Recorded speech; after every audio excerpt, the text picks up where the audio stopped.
Hello, Syngap.Land.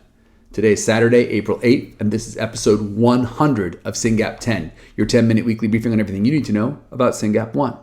I recorded the first episode of Syngap.10 on March 1st, 2021. That was 757 days ago. That means I have been doing one of these episodes every 7.6 days for over 2 years. Can you believe it? For over 2 years. I actually just went back to listen to episode 1. I'll share the link in the show notes so you can do the same thing to see what I talked about. Guess what I was talking about? I was talking about drug repurposing, I was talking about citizens, and I was getting excited because companies were calling to say they wanted to work on Syngap.One. I talked about 2 companies in that episode. One of them did do a trial and decided our seizures were too hard to measure and didn't go forward. The other one's still working on Syngap.One. It's amazing how what I was talking about is basically the same things I'm talking about now. It feels like everything's different, but everything's kind of the same. What do I mean by that? Well, in episode 1, we had 93 people in Citizen. That's what I said in the episode. There were 750 patients worldwide. That's what we recorded in the census. And we were on our first sprint for Syngap. Now we've got over 210 patients in Citizen. We have over 1,200 patients counted worldwide in the census. And we're about to do our 3rd sprint. This community's bigger. This community's stronger. This community's better informed, better activated. But we still have a long way to go. We've still got to help our kids get therapies. How are we going to do that? Let's get to it. So I got to commend Jacqueline Cansier, who you may know. She's a mom in Tennessee. Her daughter's a little bit older. She's a fierce advocate for her daughter. She has changed the legislation in Tennessee. We've written some articles about her doing the special protocol for neurodevelopmental disorders in the ER, starting at Vanderbilt. But she's unstoppable. She's currently fighting really hard in partnership with the Duke Law Clinic for one of our patients who's just getting a ridiculously bad deal from their school district. So Jackie's just a force, and she's fighting like hell for this one family right now. But I am certain that her work will benefit all of us. And she's asked all the families to do an education survey just to see how Syngapians are getting services in public schools across the country. So the link's in the show notes. Please take that survey. And if you're excited about what Jackie's doing, let her know and see if you want to help her, because the advocacy team here at SRF is growing and getting stronger. Other cool thing, I've been talking to a researcher. We don't have a grant to this one yet, but I hope one day we will.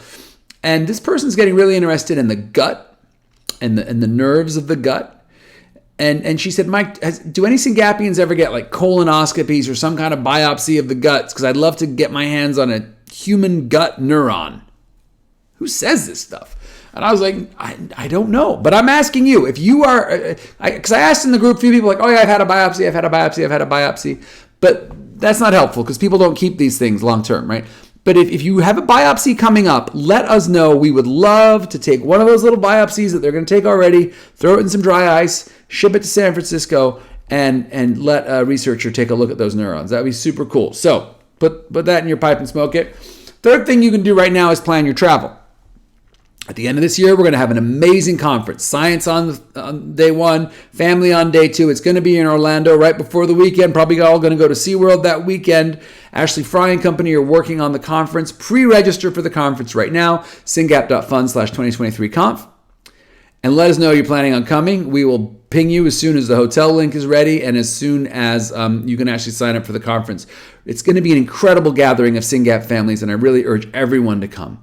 I also want to urge you to do the Biorepository Roadshow. If you did not watch our last webinar with Dr. Terry Jo Bichelle, you need to watch our last webinar with Dr. Terry Jo Bichelle. I talked about it in the previous episode, but I'm going to talk about it again. We're doing a Biorepository Roadshow. And what this means is a lot of the different organizations in Combined Brain are having conferences around the country throughout the year. So instead of asking you to travel with your loved one somewhere far away, or instead of sending some tech to you, draw blood, and then things can go wrong, right? We have some very specific studies in mind that we want the biorepository to feed, but we need the samples collected a certain way. So what will be best is if when the Combined Brain team was near your home, you could go and see them. For instance, there's going to be a rare disease conference for the Med13L group on April 30th in Philadelphia. If you're anywhere near Philadelphia on April 30th, get your Syngapian down there so they can do a blood draw, take some urine, and then add you to the Biorepository. It is incredibly valuable and will help research. You need to pre-register. You need to make sure we get some paperwork done in advance. So let us know if you're planning on or able to go to Philly on April 30th for a blood draw. If you're like, well, Mike, what are the other dates? Bottom of the show notes. I got the full list. Check it out. So what you can do this week, take the education survey. Let me know if you got a GI biopsy planned. Look at the Biorepository Roadshow and see if you can make it. Next one's April 30th in Philly. And plan on joining us for a great family vacation, an incredible meeting and gathering of our community at the end of the year at the conference. Those are the big things that you can do now. There's been some great press in the past week. I want to tell you about it. First of all, the Polanco family, who have 19-year-old Syngap twins. Let that sink in. Here in Northern California, there was a brief TV spot about them that we share in the show notes. Incredible family. You should learn about them. You should get to know them. They're great people. They were at the conference. The Fosters got a really cool write-up in the Kansas City Star that you should read. Links in the show notes.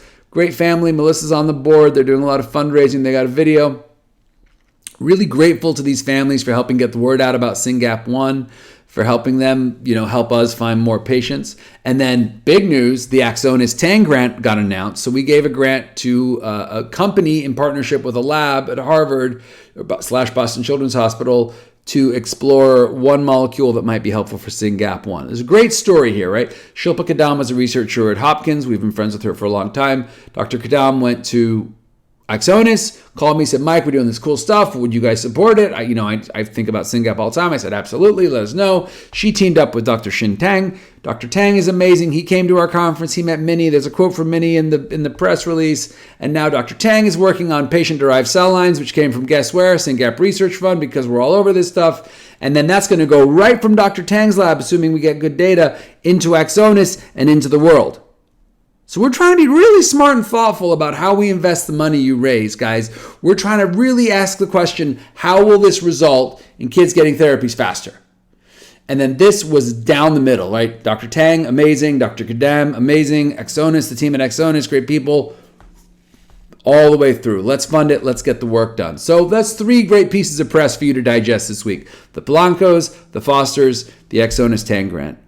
And then I also want to point you to something else. As you all know, we have a lot of time for Miss Effie Parks, who hosts a huge rare disease podcast called Once Upon a Gene. And she just interviewed a guy named Lucas Lange. You might recognize that name because he runs a company called Probably Genetic. And you should recognize that name because we have a program with Probably Genetic, and we were one of the first ones to do so in order to find patients. We all do better if we find more patients. We all do better if we find more patients, because the more patients we find, the more industry will invest in us. The more industry invests in us, the sooner we're going to get therapies, right? So patient finding is something that we as a group really need to work on, and Probably Genetic was a huge part of that approach. So if you want to understand what Probably Genetic is and the work we do, you can go listen to that wonderful podcast with Lucas and Effie. But if you're like, what? I've never heard of this, Mike. There's a link, Syngap.Fund/maybe. Syngap.Fund/maybe. And the reason you want to know about that link is because it will take you to a questionnaire. And not you, because you don't need to do it because your kids already got Syngap. If you haven't done it, do it because it'll improve the Syngap profile. But what you really want to do is when you're talking to someone and they're like, I don't know, maybe it's genetic, or you want to say to someone, you ever thought maybe that's genetic? Give them this link, but like, hey, take this questionnaire. And if the computers behind this questionnaire think that the patient you're talking about looks like a Syngapian, or they might have some other genetic disease, they could qualify you for free genetic testing. So this Probably Genetic link is a really big deal, and we've talked about PG a lot, but if you're hearing this for the first time, go to Syngap.Fund/maybe, fill out that survey for your kid, but also, if you've got friends and you're like, God, I wish they consider genetic testing, send them that link, Syngap.Fund/maybe. The other cool thing in rare news this week is Angelman Syndrome Foundation, FAST, the Foundation for Angelman Syndrome Therapeutics, had a write-up in the Wall Street Journal. This is interesting. I'm looking at the future now. And they have a lot of ASOs right now. They have a lot of companies working on ASOs right now. We want to be where they are, and we're racing to that future. But what they're suddenly worried about, oh my gosh, who's going to deliver these ASOs? We're going to have these medicines and doctors have no idea. Because again, this is a novel class of medicines and there aren't going to be enough doctors to deliver this medicine. So FAST is funding a training for physicians to deliver ASOs. Why do we care about this? Because we're going to have ASOs. And those same physicians who are doing Angelman drugs tomorrow could be doing Syngap drugs in, I don't know, 1 or 2 years. One's probably hopeful. Two's not. That's pretty cool. So good job, Foundation for Angelman Syndrome Therapeutics. And if you just want to feel less alone, follow that link in the show notes. You got to go to the tweet, and then you got to go to the foundation page, and then they've got a PDF of the article, so you don't have to deal with the paywall. But read that article in the Wall Street Journal about what FAST is doing in training doctors to deliver ASOs. And remind yourself that the work we're doing here is future state.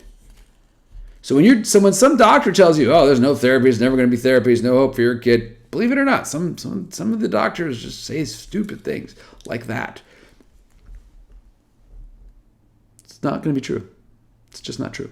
The people are working like crazy on medicine, and you can look at FAST to see how a patient advocacy group is helping bring the future into today. That's exactly what we're going to do. FAST is one of our heroes. So that's all super cool. Sprint for Syngap. It gets better. Sprint for Syngap. As I mentioned at the top, we are on our third Sprint for Syngap. And guess what?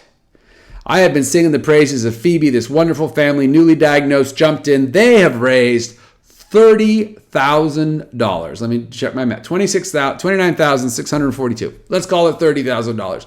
Great job, Phoebe. And they were number one for a while. But then Team Tavilla woke up. The Tavillas are very proud of their team and the work they do on Sprint for Syngap. The Tavilla team is at $121,675. Don't believe me? Syngap.Fund/Sprint3.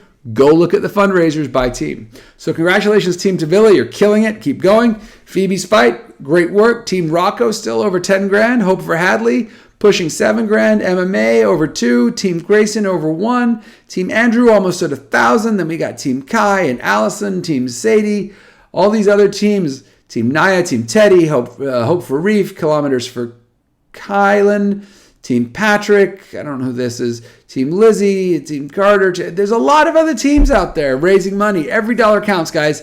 Keep pushing it. Tell your friends. Tell them this link, Syngap.Fund/Sprint23. Let's raise some money so we can fund some grants. I mean, I love this event, and I love the Tavillas for anchoring it, but every single team, every single dollar matters because it gives us the ability to meet great researchers and say, you should do that. We'll pay for a postdoc. I don't want to get ahead of myself, but the board is currently reviewing grants. We are approving a few of them. And it really feels good to be able to tell you these funds are going to great use. We are funding some really cool work that will, I think, either de-risk clinical trials for us, making it easier for our kids to go through trials successfully, and or find more candidates, more things, more ways to attack Syngap and to help our patients. So that's all super cool. Very, very exciting news there. The day after Sprint for Syngap, April 29th. The day after Sprint for Syngap, Philadelphia Biorepository. In 63 days, in about 2 months, MDBR is happening on June 10th, also in Philly. So that's where we're going to have a bike race. Congratulations to that team. They're practicing. Peter Halliburton's doing crazy miles. Aaron Harding always does crazy miles. That's going to be a huge success. And just in case you like counting days, we're 236 days away from the Syngap conference. So lots of good things. Another solid Syngap 10 that was more than 10 minutes. Thank you for listening. Thank you for sharing this with your family. Thank you for being a part of the Syngap 1 SRF community. We are making a difference. We are going to make the future better for our kids and bring these therapies into reality faster. Keep it up.